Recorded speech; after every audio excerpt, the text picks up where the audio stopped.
So they had learned early on that you cannot pierce them in the middle of the hand because it couldn't support the weight. And so they actually went a little closer up into the wrist and the hand, and they would go straight in the middle. And where you find in the middle is you find that nerve root bundle. It's called the median nerve. Runs right through there. People that have carpal tunnel know about the pain of the median nerve. Basically, they would pierce right through that, which would almost send a shock through your hand all the way up to your arm into your brain. I mean, it would feel excruciating.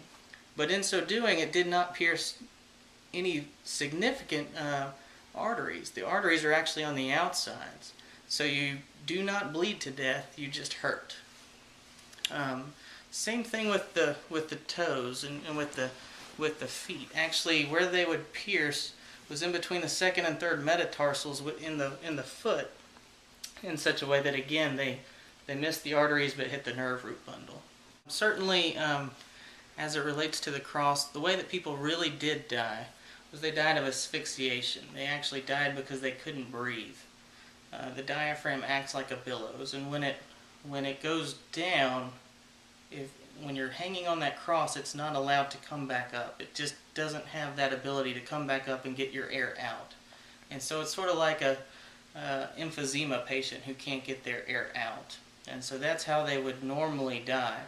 The way in which they would get that, when you're on the cross, you're nailed down, but every breath that you would take, you would actually sort of lift up with your feet. You would have to stretch and put those feet down into the cross itself to lift up and get that air for the next breath. And so how they would normally kill the person who was being crucified is they would come in and they would actually break their bones. So they would break the tibia, the main bone structure of your leg, so that you could no longer push up and get that breath in.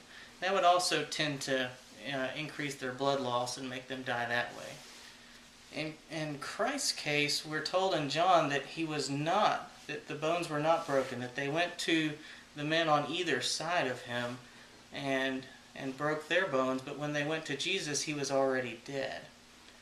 We know that he was not in shock because he was very lucid. People who are in shock are not lucid. They don't make sense.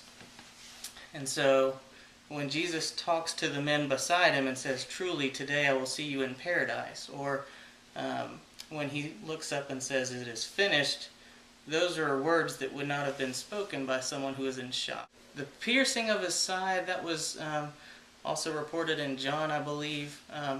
Typically, the way that would come, it came from the right-hand side, would go up into the pericardial sac, and they talked about how blood and water both spewed forth.